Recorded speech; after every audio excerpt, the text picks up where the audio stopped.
all this. Sorry, I'm ignoring my chat. I'm just too deep in the sauce. But definitely come back in the comments below, especially on the YouTube video.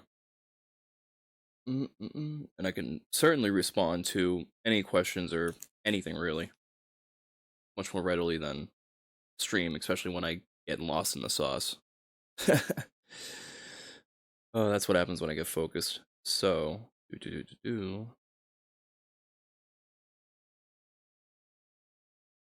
reset that. I'm just setting this up. Oops. Can I? No, I don't want to open image a new tab. There we go. Do this. Sure. It's gonna be random homepage. Boom.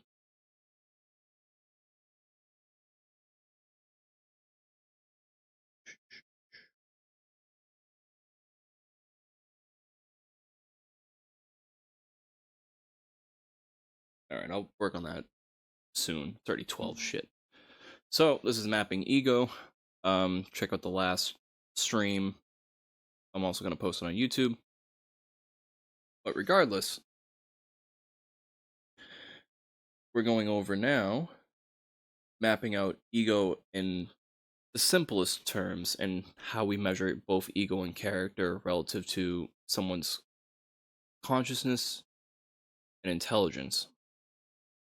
So going back from the whole idea of cosmic consciousness being the process of, truth over time, existence, extinction, yada yada.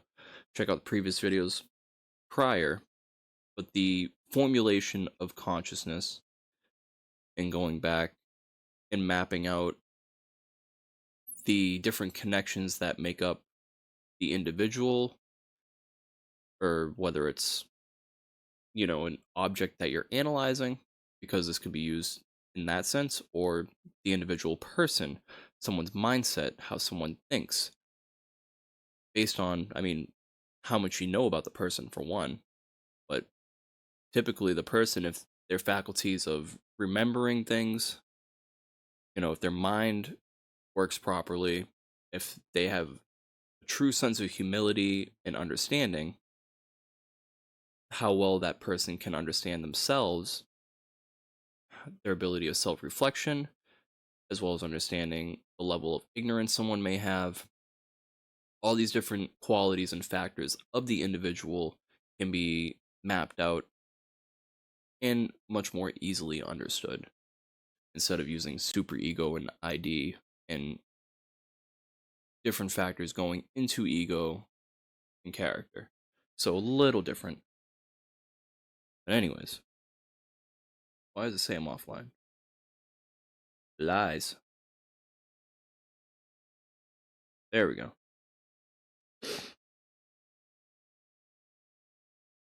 So, individual consciousness, how we were describing it, because the understanding of perceived versus lived experience, how well and closely related those two things are, the perception and the truth of, the perception of truth relative to the actual truth, how it relates to consciousness. So, so individual consciousness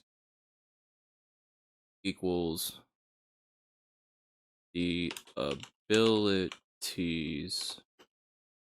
because we can have multiple abilities or faculties available to us to be more or less conscious. That's the scale. And how we understand those things, how we're able to understand the truth of those things from such faculties, scales our intelligence. So the abilities and faculties that facilitate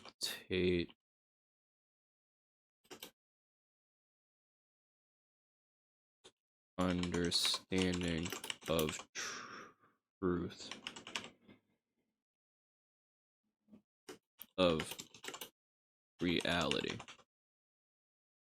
Because by the end of the day, that's what we're trying to do is figure out the reality of any given situation. What exists, what is affected, what doesn't exist, changes of state, stuff like that. So the consciousness, the ability or how conscious someone is, because if you're knocked out, as we discussed before, you're less conscious, right? You're less able to perceive reality because you're conked out. Your brain isn't, I mean, it's functioning enough to keep you alive, hopefully. But the ability to perceive what occurs throughout the time that you are unconscious is not there. Therefore, I mean, you're not conscious. There's your scale. So,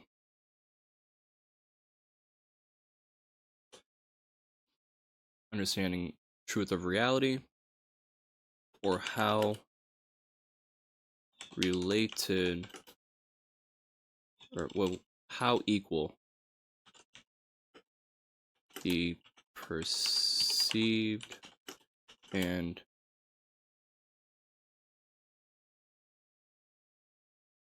lived experiences are to relative to the reality of the experience. Boom. So let me do a little bit of that. Take up center a little bit more. Do like that. Boom. And then do orange. Oh, orange. There we go. And then do this. Unbold italics.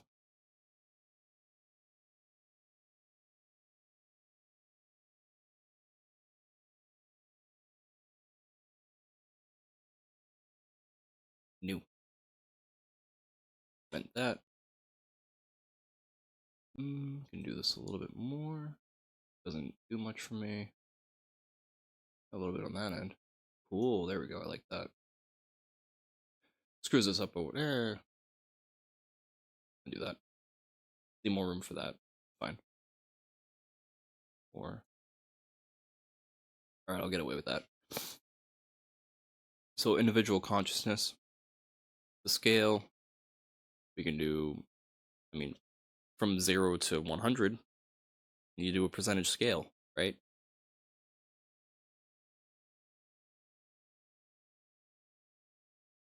So, and I think, obviously, the truth of lived experience is absolute. It is the reality. So the values that we're going to put here under individual consciousness, which lays out the values of everything else. So all this will be relative to a sense, but so say lived experience equals truth of reality of the experience.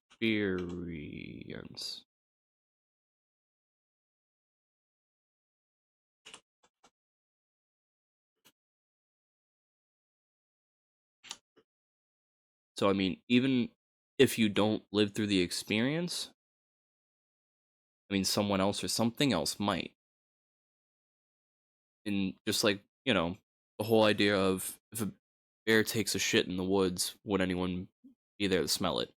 Or it's supposed to be if a tree falls in the woods and no one's around to hear it, did the tree fall? Stuff like that. Obviously, if a tree falls, it friggin' falls, whether you're there to experience it or not. Reality exists whether you're there or not. So, by definition, lived experience will be at 100% true, right? Because again, we're gauging how well we understand the truth of the lived experience. Okay? So we'll do white. I did not do white. Do that, and then 100% true. Do orange. Sure. Now, perceived experience equals,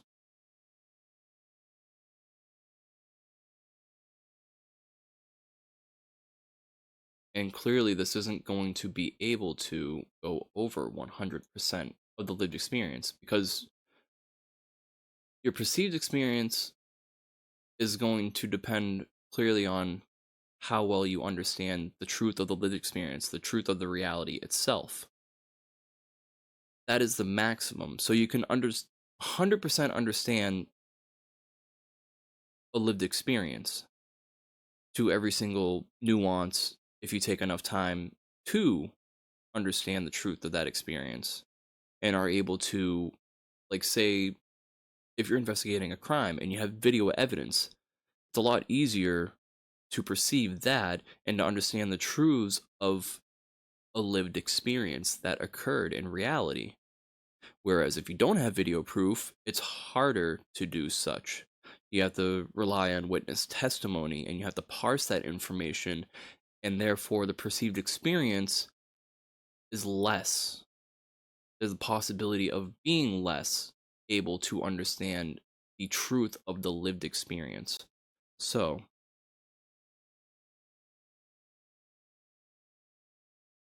perceived experience we would call as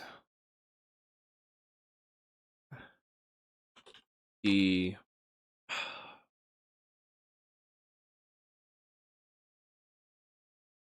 the possibility of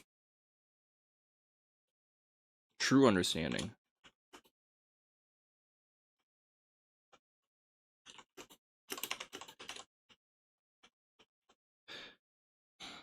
I wouldn't I wouldn't want to say possibility, because I mean,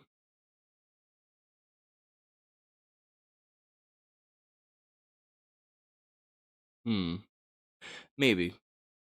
I mean, it's always possible to just guess on an instance, say, like, I don't know, you're playing the lottery and you just have a feeling that this number is going to happen. There's a possibility that you're going to guess the right number. I mean, there's always a possibility that you can guess the right number. Whether that relates to how well you can perceive, I mean, there's such a thing as educated guesses. There's also uneducated guesses, and sometimes educated guess could be the wrong one. But it also depends on what you understand and how you understand reality, how you understand truth. So, to word this,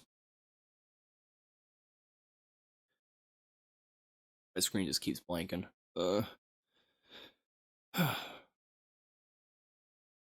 So maybe the measure of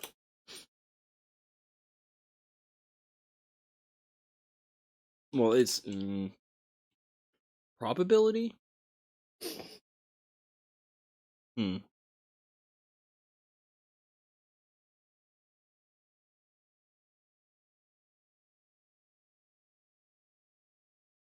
Then again, it's not. I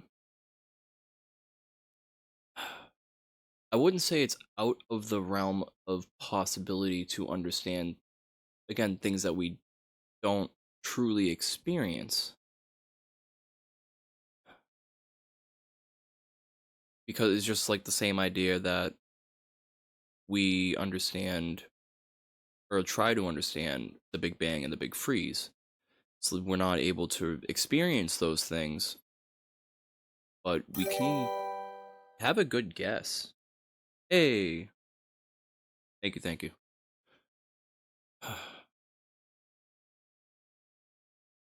So, true understanding of the experience. I think yeah, possibility probably,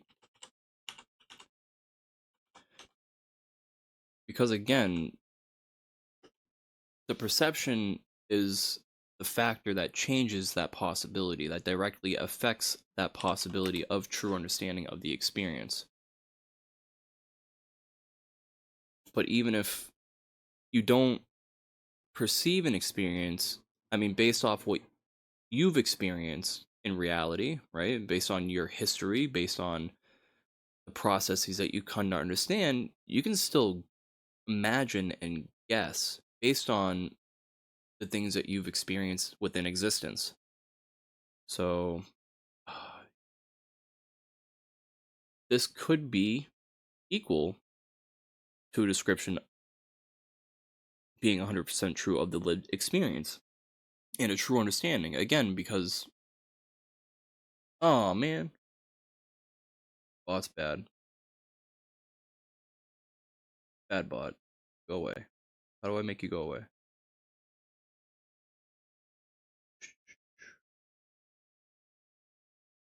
Bye bye. Cool. Alright, so yeah, this would be mm, be less than or equal to 100%.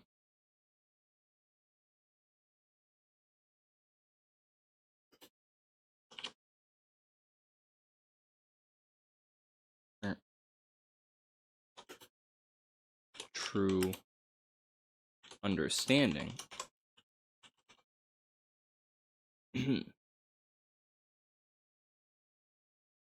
Because that's the measure that we're going by when measuring consciousness, is again, well, and intelligence, is how well you understand an experience, the truths of the experience, the truths of the reality. Because how we measure intelligence is how well someone understands like certain aspects of reality, right? And how they're able to do certain things with that understanding. Oh, good day to you too. Thank you. Yeah, we're going over mapping out understanding consciousness, intelligence, how it relates to experiences, perception, and how that relates to an individual's ego and character. So, how this scale can determine a person's ego, how egotistical they are, how much they believe in their own bullshit, or how much humility they have, which can also lend to understanding someone's character based on understanding someone's history, someone's past experiences, and how they've reacted from those experiences, which it's all relative, and kind of understanding consciousness in a scalar way. Yes. Or, yeah, how people, because it's, some people are relating this to quantum mechanics, which I find to be true in process, in essence, because consciousness is emergent just as much as existence is emergent from the Big Bang, from science, kind of tying everything together and exploring these definitions and building a framework from there. So I have more on my YouTube channel and as well as my website and my own thesis of a theory of everything and understanding consciousness and working on understanding quantum mechanics, the mathematics as well, like the Lagrangian, the Hamiltonian, the different ways of deriving truth from experience, or deriving, from our measurements, how the world works or how the universe works.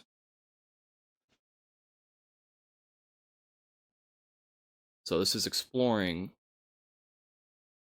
this type of topic and that whole idea of a theory of everything, or at least following kind of what I believe. So I did a previous stream as well, going over ego and how ego ties into existence and consciousness and reality itself. So it's interesting. But yeah.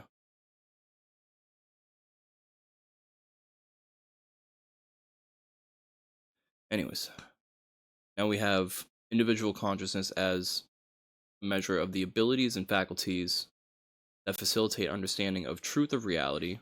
So how well someone can perceive an experience to come to understand the truth of the experience. How we can measure consciousness.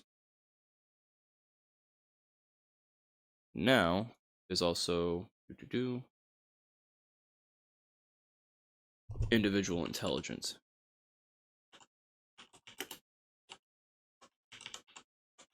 which emerges from that.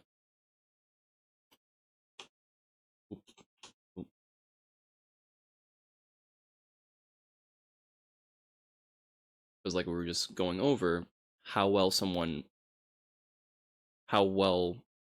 they understand the truth of reality, of any nuance or any total perspective of the universe, how the universe works, celestial, astronomical, etc. There's many different fields and ways to look at this, but that determines how intelligent someone is relative to that field of study or those concepts or those ideas.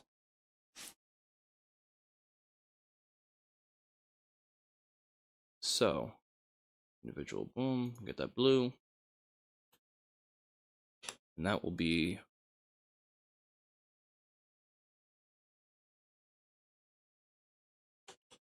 how do orange.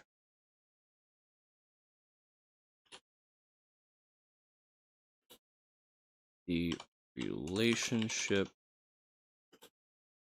between lived and perceived experiences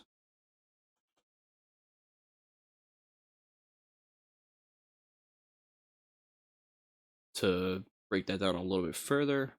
The relationship between the true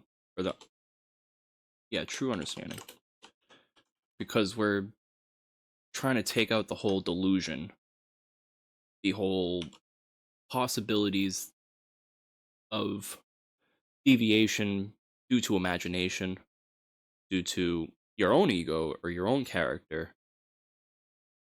So even taking out myself from this whole thing and just really trying to stick to the fundamental ideas of all this.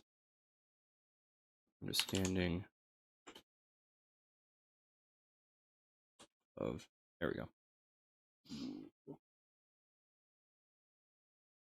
See. Boom. And simply lived versus perceived experience.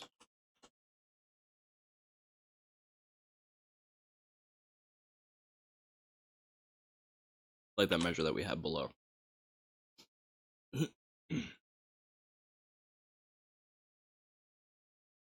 So with this measure, we can kind of get a sense of someone's intelligence and how conscious they are relative to reality. Because you can take this, say, if I understand a rock to be a rock, 100% true. You know, it is what we label it. I mean, by coincidence or by convenience, it is true. And we can also even go a step further, is rock has mass. We understand that to be 100% true. So whether I'm an expert in rocks, I mean, depends on what type of rocks you're talking about. I'm kidding. But these are both things to consider. Now, when we talk about ego and character relative to this,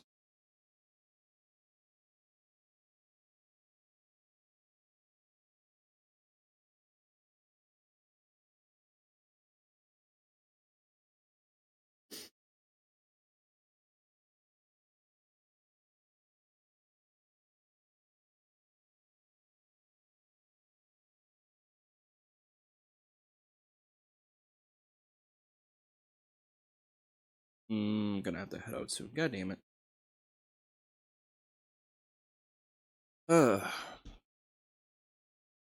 so let's see. I'm gonna try to at least finish out mapping this so we can make sense of it.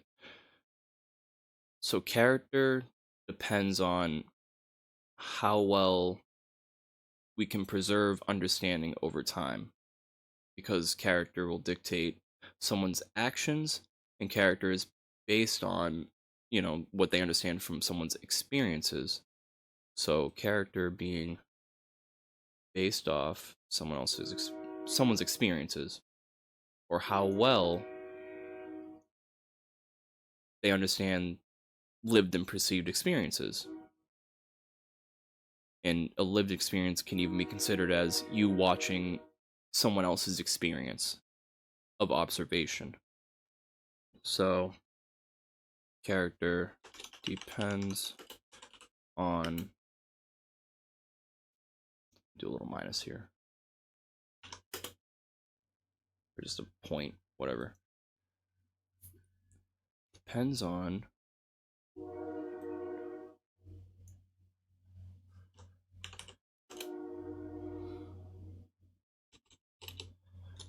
understanding and misunderstanding, because both do exist, of lived and perceived experiences.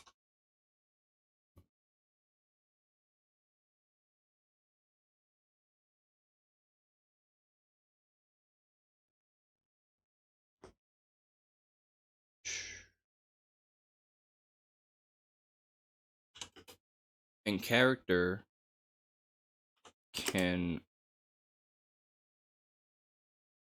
in a more nuanced way, because once you understand someone's character, then you can understand more so with where their ego is going to go, where their drive, their actions might tend to.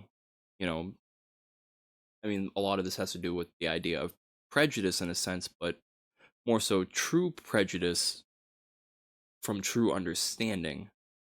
It doesn't need to be good or bad or acted upon, but prejudice does help us understand truths of reality itself. Just fundamentally, because patterns, recognition of patterns, and also recognition of changes of patterns, because not all patterns are always the same. There's other factors involved with what we observe, the experiences that are observed, whether it's environmental factors, individual factors, internal factors that we just don't see. Like, say, if there's a gas leak or something, and, you know, someone doesn't have a good sense of smell, they light a match. I mean, kablooey. There's pure understanding that that would happen. But because someone was lacking in a faculty, they were a little less conscious in that sense, it clearly went against their existence, their survival. It was an experience. And what people could understand from that experience, if, say, there was any evidence or perception of evidence that would lead to understanding that there was a gas leak, or maybe a secondary witness that smelled it, that did not die from the from the blast, then, I mean, their understanding of that experience is going to shape their character. They're going to live, most likely, and this is part of the prejudice, because, I mean, we are reactionary as individuals. We are reactionary creatures. I mean, everything within existence is reactionary with everything else in existence relative to path of least resistance, as well as preservation of existence, or that instinct to survive for as long as possible, right? It's that, again, conflict. So, because of that, that would determine part of someone's character and how they make decisions, how they live their life. So, therefore, there is a measure, and both individual consciousness and intelligence play a role in the possibilities of that character development, which then also feed into ego. Because, I mean, the more confidence someone has in what they believe in, whether it's true or not, determines their ego. So, ignorance plays a big part. Again, both understanding and misunderstanding determines character, and that feeds in the ego, and it's a it's a loop. This is why we see a lot of the things that we see today going on, because certain people of certain character are in certain positions of power with certain egos, and they're making clear cut decisions for their own preservation of existence while disregarding everyone else. And that's why, I mean, the country and different parts of the world are feeling the way that they are responding the way that they are, right? And this also lends to the whole idea of posturing and everything else such as such.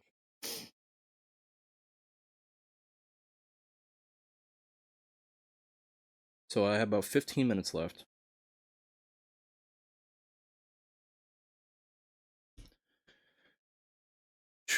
So to finish mapping this out, character qualities of the individual depends on understanding and misunderstanding of lived and perceived experiences.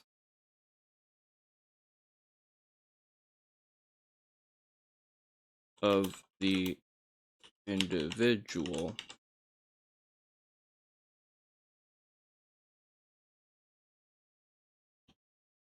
So it's based on measures of consciousness and intelligence, which is based on measures of experience. So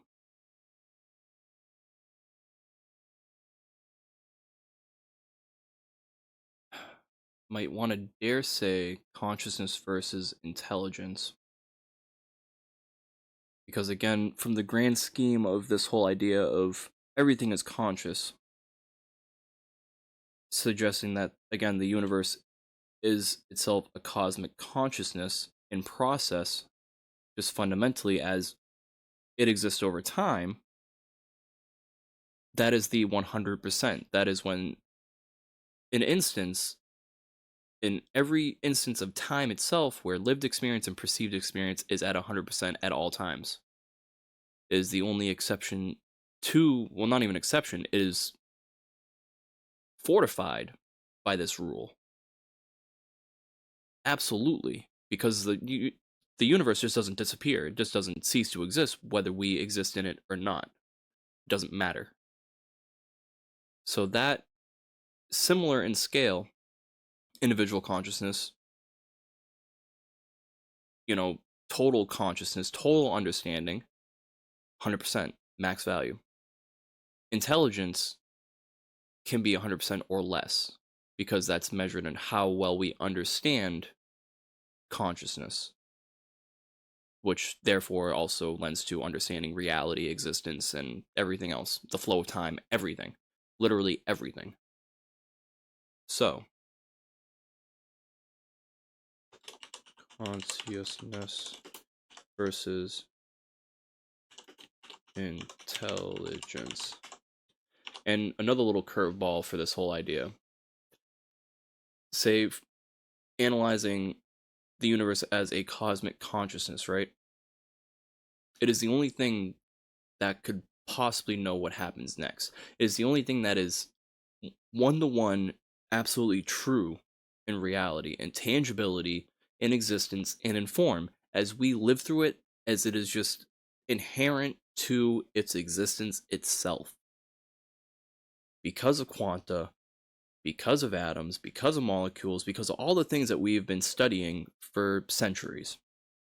Whether we're studying ourselves, our environments, the micro scale, the macro scale, everything. It's all relative to consciousness versus intelligence. The universe is the most intelligent thing because it just fundamentally knows, has to know how that framework works, has to know how quanta works.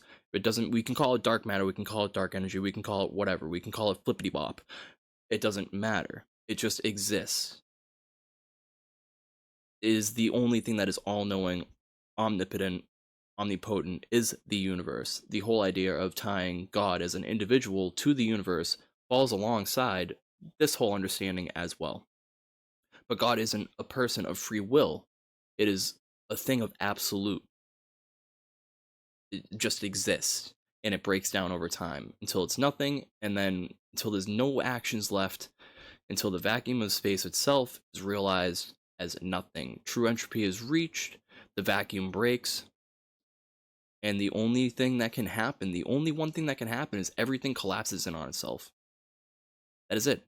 That is the last action, and that follows, and is honestly the only way I can imagine the cycle of the universe itself. Not like just it shuts out of nowhere with stuff that exists, because time depends on what exists within reality, within the universe.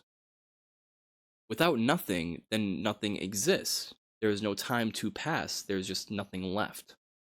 That is how it is. It's not just going. I mean, maybe there's a giant black hole convergence at some point, and we all get sucked back into like a ultra super massive mega black hole, and that's all that's left.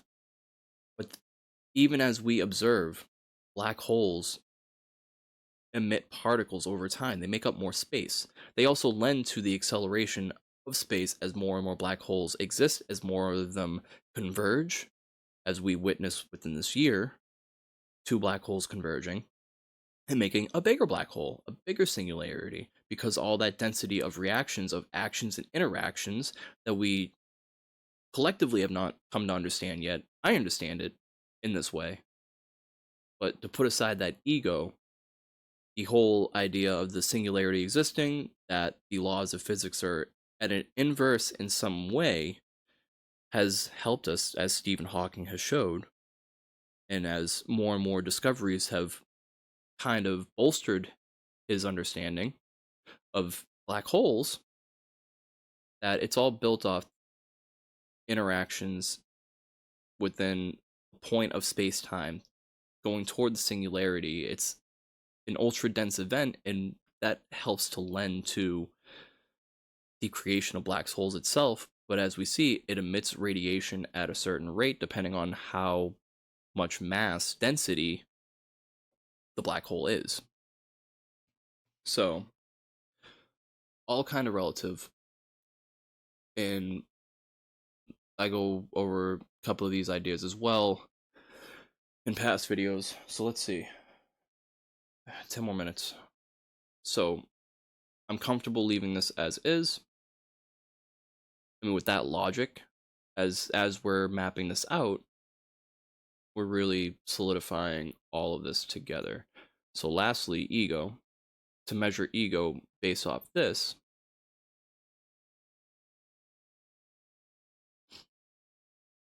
so it's how, I mean, it's tied to confidence, but confidence is also tied to belief, and it doesn't really matter how well you might understand something or not understand something, is that you believe that you understand something. That is the driver of ego. So that's why it's, again, built off character. That's why there are caricatures of egotistical people being those that are either the ultra wealthy or those that are the uneducated. You know, there are nuances within those comparisons that relate to intelligence and consciousness, which relates to experience, you know, an individual's experiences, as that is a measure. again, going back to lived and perceived experience and what we can derive from those experiences. That's like a rich person not experiencing famine or genocide or anything else like that. They're going to be detached from the reality of those. There's a possibility that they don't understand. There's a possibility that they might take a minute to think about it. Is like, hey, that's bad. Maybe, something that lends to their character to help them understand, life and death and the significance of existence itself. But if they don't feel that existence is significant, especially of other people, they're not going to care. They're going to be egotistical because they understand and only believe in themselves. That it has to do with empathy, right? That whole measure of empathy, the ability to have humility, and these other aspects of psychology that relate to emotional response. Because ego helps to drive our emotional response because it's based on what we understand and what we don't understand of the lived and perceived experiences. So, based on character, as well as the actions from the character. So, when we look at the qualities of the individual, the qualities that drive the action, that drive the processing of the individual.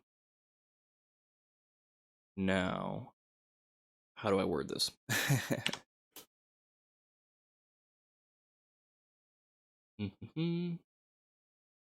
Got 5 minutes. Processing of the individual depends on character, which depends on consciousness versus intelligence. So it's character versus the experience.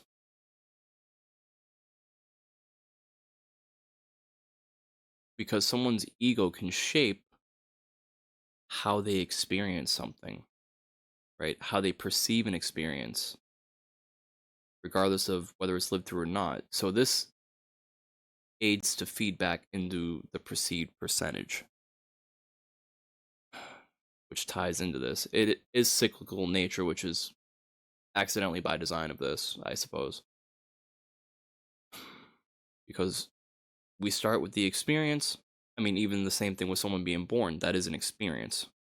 That is an experience that happens in reality, a lived experience.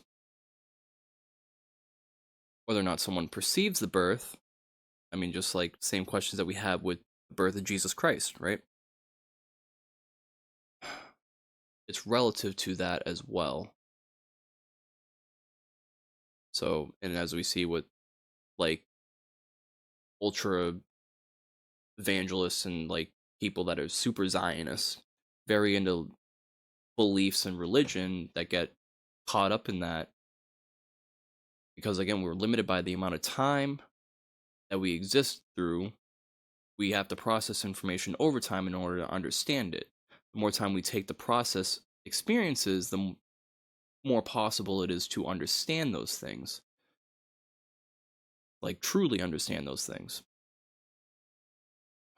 So this is where the feedback loop happens, and this is again what we see with AI and its development, the weird instances of rogue AIs doing things based on this cycle, building an ego and character because of their experiences. And also, what I post on the website is what at least some people are doing to limit those things to help the AI quote unquote focus.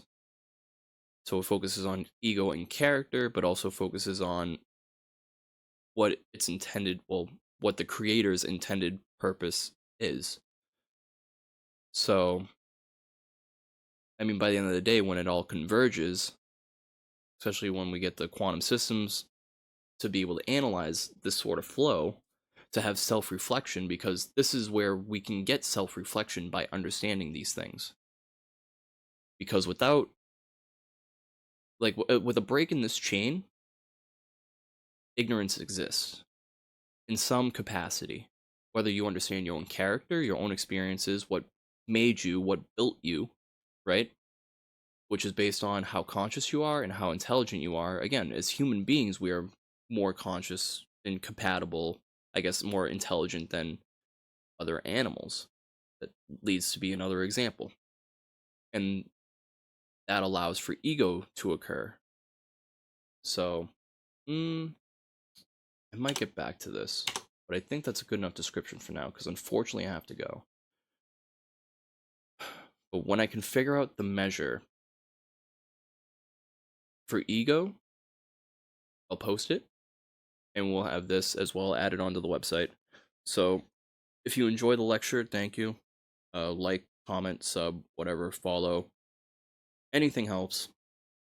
But hopefully this at least gets your mind working into exploring these ideas and exploring these connections and topics so that we can better understand, reality itself, quite frankly, but also the development of AI, what's happening politically, what's happening all over the world. Because this understanding of self, this understanding of consciousness as what it is, because I don't think anyone can really argue against this in such a way that it's not true. Again, it's very similarly to how we can't think of another model besides the Big Bang or the Big Freeze. We can't really, like an actual model, we can't really think of one that is sensible. And there might be a reason for that. And I think the reason is our imagination is based on what exists fundamentally as we experience. And that process itself is consciousness. And consciousness is different from sentience. And before we at least hook up an AI to a quantum computer, turn it into a artificial consciousness, like a true form of consciousness that has a superposition that it can analyze internally, a way of like a maybe short-term memory. And with that, it gives it the ability to react in real time. That is the sentience. The sense of free will that AI is lacking right now. AI, if you let it run wild, especially any of these models, it'll have a sense of free will, maybe, but it will be erratic and it'll only based on what it's been exposed to and what it can perceive, which is dangerous. But in order for it to be able to step outside of that, to be able to take a minute to reflect on things before it does things, that superposition needs to be understood in the realm of imagination. So, and maybe this will help also in designing a neural network that is capable of sustainability that doesn't threaten human existence. So that would be nice.